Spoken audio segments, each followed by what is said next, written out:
श्री स्वामी समर्थांचा तारक मंत्र म्हटल्याने असाध्यातील असाध्य रोग, बिकट प्रसंग, संकट, दुःख दूर पळतात. ही अंधश्रद्धा नाही, याचा अनुभव कोणीही घेऊ शकतो. काही वेळेस हा अनुभव लवकर येतो तर काही वेळेस उशिरा, परंतु त्याचा अनुभव हा येणारच. आता आपण तारक मंत्राची ओळख करूया. तारक मंत्रातील पहिल्या 2 ओळी पुढीलप्रमाणे आहेत. निशंक होई रे मना, निर्भय होई रे मना, प्रचंड स्वामीबळ पाठीशी नित्य आहे रे मना. इथे आठवण येते ती श्री स्वामी समर्थांच्या त्या वचनाची, भिवू नकोस मी तुझ्या पाठीशी आहे. श्री स्वामी समर्थांची प्रचंड शक्ती तुझ्या पाठीशी आहे. इथे बखरातील एक कथा आठवते. ती कथा अशी: एकदा श्री समर्थांची स्वारी चंद्रभागेच्या तीरी मडूर म्हणून एक क्षेत्र आहे तेथे गेले असता त्यावेळी अश्विन महिना होता. पाऊस पडल्यामुळे भीमेस मोठा पूर आला होता. बरोबर चोळप्पा, श्रीपाद भट वगैरे सेवेकरी होते.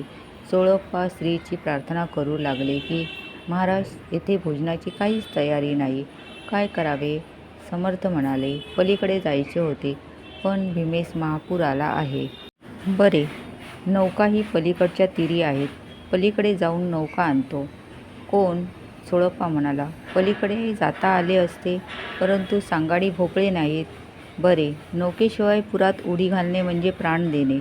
श्री स्वामी समर्थ हसून म्हणाले, जर आमचा लठ्ठेश्वर पंडित जाईल तर नौका अवश्य घेऊन येईल. श्रीपाद भटास महाराज लठ्ठ्या म्हणून 2 हाका मारीत. हे वचन श्रीपाद भटाने ऐकून गुरु आज्ञाप्रमाणे समजून अंगावरची वस्त्रे काढून पंचा नेसून समर्थनामाचा जय जयकार करीत भयंकर पुरात उडी मारली. सर्व सेवेकरी घाबरून जाऊन समर्थास म्हणाले, महाराज, श्रीपाद भटांचे रक्षण करा. महाराज म्हणाले, मरतो कशाने? आता नौका घेऊन येईल पहा. श्रीपाद भटाने समर्थांचे नामस्मरण करीत पलीकडे जाऊन नौका आणली. सर्व लोक नावाडी आश्चर्य करू लागले. धन्य धन्य श्रीपाद. मन निशंका निर्भय होण्यासाठी नामस्मरण करणे जरुरीचे आहे. श्रीपाद भटांनी सुद्धा स्वामीनाम घेताच पुरात उडी मारली. तेव्हा नामस्मरण करत राहा. श्री स्वामी समर्थ. जय जय स्वामी समर्थ.